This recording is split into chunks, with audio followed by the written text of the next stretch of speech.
Good morning, dear students. All of you are invited to the first session of our open course, that is Environmental Chemistry. It's our open course Environmental Chemistry. The short form we are writing it as ENC. Okay. And also, I hope all of you know some details regarding this environmental chemistry. Sometimes you have studied in your S1 or S2 English, I think. And also, we will be having the same extensions of that part only. No complicated chemical equations are there. And also, about my topics, I will be having sessions on the first two modules, that is the first module environmental components and the second module, that is the water pollution. Okay. And also, if you have got any doubts while listening to my session, you have to call me in my mobile number, and I will be giving my mobile number also in the last part of this session. Okay. So now let us start with the first module, that is the environmental components. Okay, environmental components. So here this normally let us start with this environmental chemistry. See, environmental chemistry, it is a multidisciplinary science. Environmental chemistry, it is a multidisciplinary science. Multidisciplinary means so many subjects are involved, or so many subjects are integrated into this environmental chemistry. Namely, usually chemistry is there, then along with that physics, we can relate chemistry, physics, then life sciences are there. Then medical sciences, we can relate it with environmental chemistry. So etc. So many branches are there, we can dealt with this environmental chemistry. So it is not a particular branch, it is just a multidisciplinary area, okay, including all these branches. And also we can define this environmental chemistry as the study of the chemical phenomenon. Okay, it is the study of the chemical phenomenon. Chemical phenomenon means the chemical reactions, or how hazardous after that reaction like that it will be going on. So this environmental chemistry, it is the study of the chemical phenomenon taking place in the environment. Okay. So that is a simple definition for environmental chemistry. It's a chemical phenomenon taking place in the environment. What all chemical reactions are going on in our environment, that is what we are dealing with this environmental chemistry. So that is the first definition. It is the chemical phenomenon taking place in the environment. Okay. And again, another definition is also given in your textbook. That means it is the study of the environmental chemistry. It is the study of the sources, then reactions, then transport and effects. Study of the sources, reactions, transport, effects, and also the fate of chemical species. Fate means the product of that particular reaction, and also the fate of that chemical species.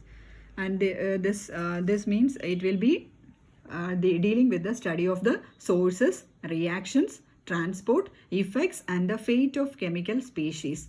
This fate means it will be dealing with the products of that particular reaction. Okay, that means normally these products will be acting as the pollutants for our atmosphere, isn't it? So that is called as the fate of the chemical species. So this environmental chemistry, we can define it as the study of the sources. First one, the source, then comes the reaction, then comes how it is transported. That means what is the means of transport, or how it will be reaching to water or soil, like that. Then the effects of that particular species, and also the product of that particular reaction. Okay, and products means it is called as the pollutants. Okay, one more thing I forgot to tell you, that you have to write the lecture notes along while listening to my video. Okay, that is a must. You have to write the lecture notes, or just write the points. Then by writing the points, you will be clear of the topic. Then you can read the textbook. Okay, so just take down the points also while I am writing. Okay. Then, so this is the second definition. It is the study of the sources, reactions, then transport, effects, and the fate of the chemical species. And also here, this environmental chemistry, normally it has got some particular objectives, isn't it? We have seen so many objectives. It is regarding the environmental conservation. It is the protection and the conservation of our environment, isn't it? That is the main logo of this environmental chemistry, isn't it? It is the protection and conservation of our environment. Protection and conservation of our environment. That is the major objective of this environmental chemistry. Then again, this environment, it can be broadly classified into two categories. Classified into two categories. The first one, that is the abiotic environment. Abiotic environment. And the second one, that is the biotic environment.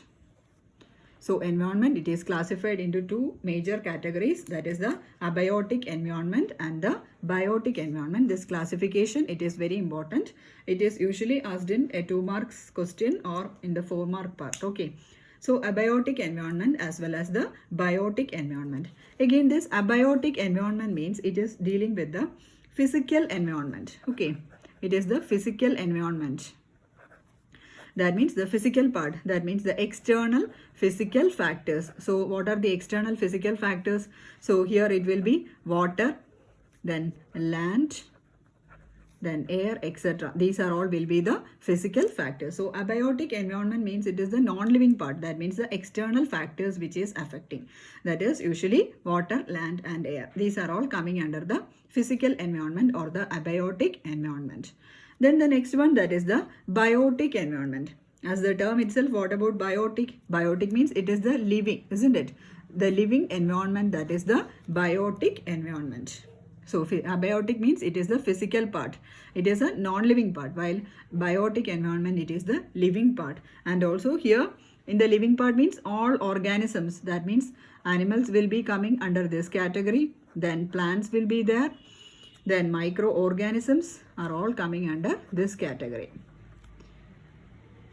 So all living beings will be coming under this biotic environment. Okay. So usually definitions will be asked. How will you define a biotic environment or how will you define an abiotic environment?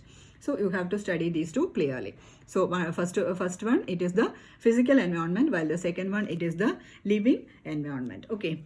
So these are the two categories of this environment. Okay.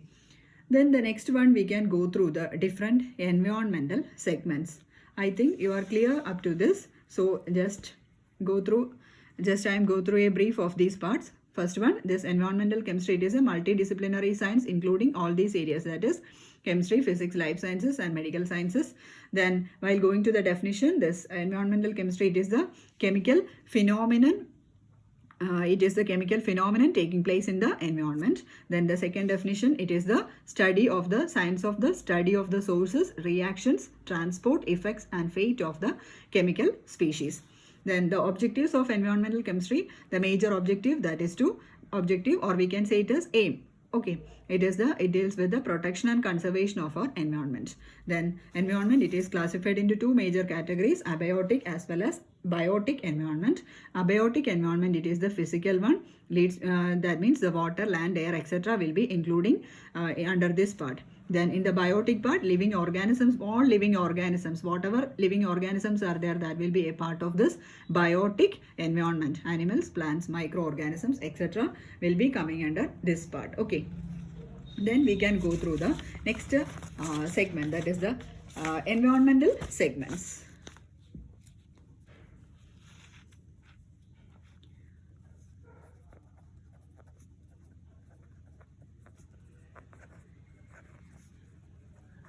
Environmental segments.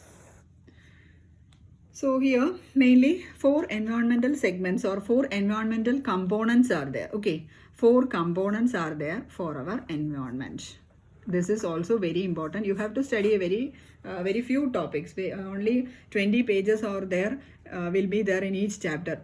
I think the total there will be 20 pages for the first 2 modules. Okay, so that much very small portions will be there for your open course. So you have to study it thoroughly and you will be getting full marks for your examinations. Okay, if you are studying it thoroughly.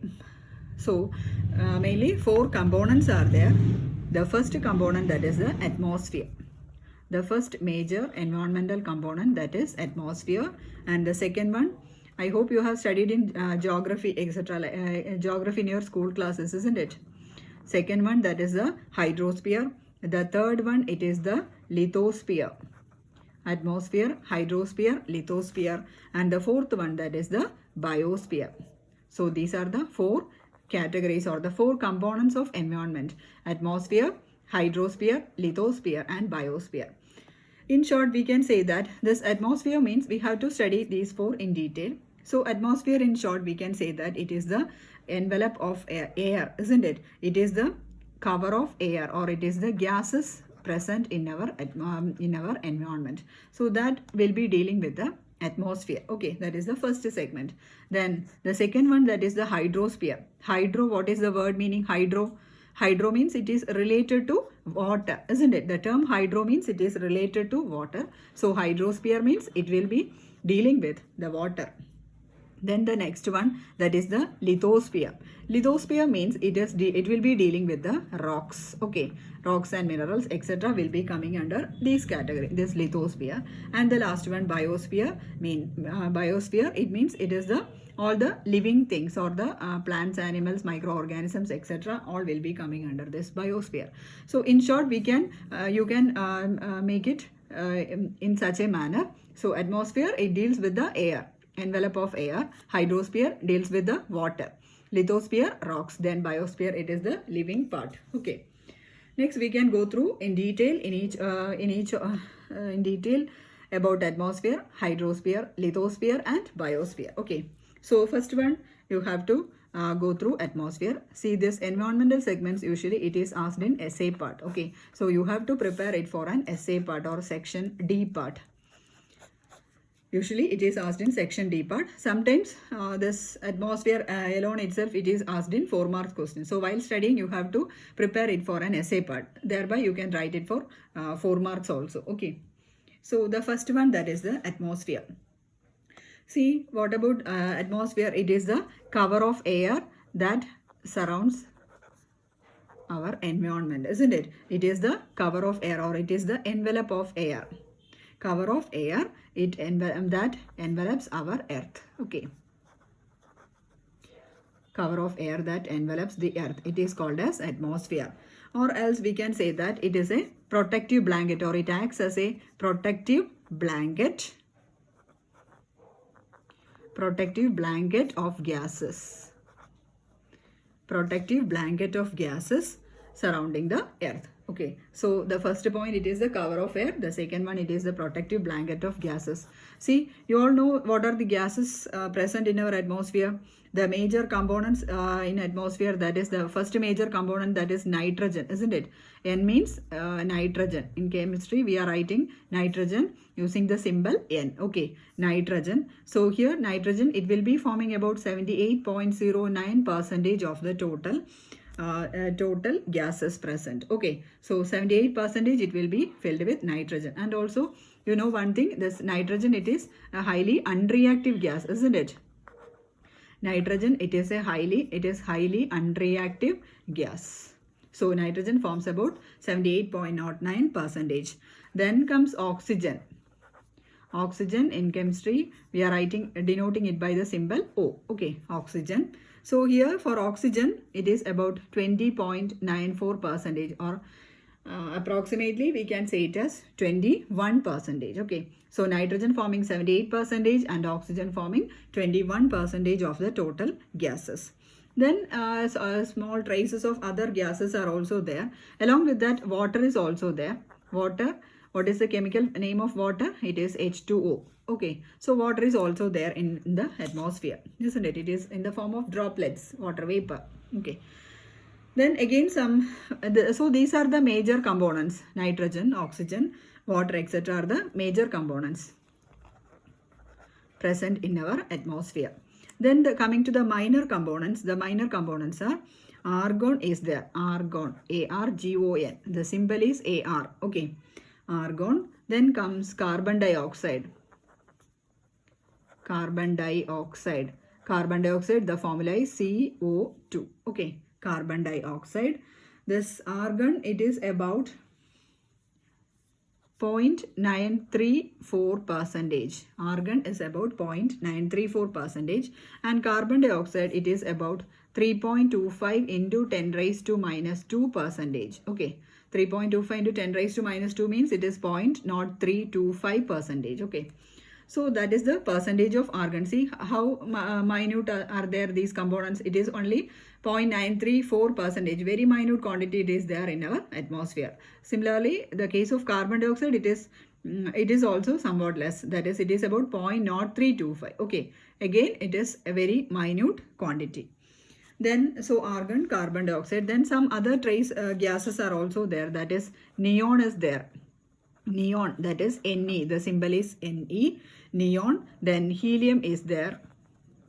These are only present in very minute quantities. Helium, the chemical symbol, it is He. Okay. Then methane. Methane or marsh gas. Methane is otherwise called as marsh gas. Methane, the formula is CH4. Okay. So these are all some of the minor components present in our atmosphere. Okay. So major components are nitrogen, oxygen and water, and the minor components are argon, carbon dioxide, then helium, then methane, etc. Then so many trace gases are there. For example, carbon monoxide. Carbon monoxide, it is a highly toxic gas, you know, isn't it? Carbon monoxide, the formula is CO. Then ammonia. Ammonia, that is NH3. So these are gases present there. These are also some of the minor components present in our atmosphere.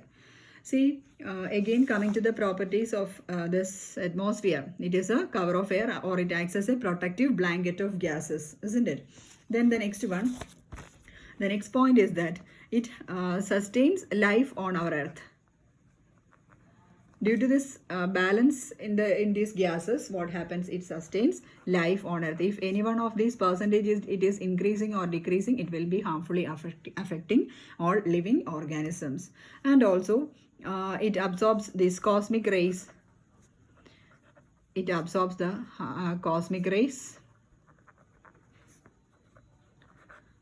from outer space. Okay. So by absorbing the cosmic rays from outer space, it will be preventing the electromagnetic radiation from the sun, isn't it? That means it will be keeping us more safe. So it absorbs the cosmic rays from outer space, and also it will be absorbed. And also again, it will be transmitting only this visible near UV radiations. That means, you know, this electromagnetic radiations, isn't it? Electromagnetic radiations means it consists of AC waves, radio waves, then microwaves, cosmic rays are there, UV rays are there, IR radiations are there, UV, IR radiations are there, that is infrared radiations are there, then visible light is there, then radio waves are there, then cosmic rays are there. So many radiations are there, and this visible radiation means it is ranging from violet to red VIBGYOR, isn't it? So these are all electromagnetic radiations, and again this atmosphere, it will not permit all these radiations from reaching the earth. Only near UV, then visible radiations, etc. Will be coming to earth, isn't it? Coming to our surface. And otherwise these all other radiations, these radio waves, these are harmful to our tissues. It will be damaging our tissues. Okay, so this atmosphere, it acts as a filter. It will be filtering out all these harmful radiations from us. Okay, filtering out all the harmful radiations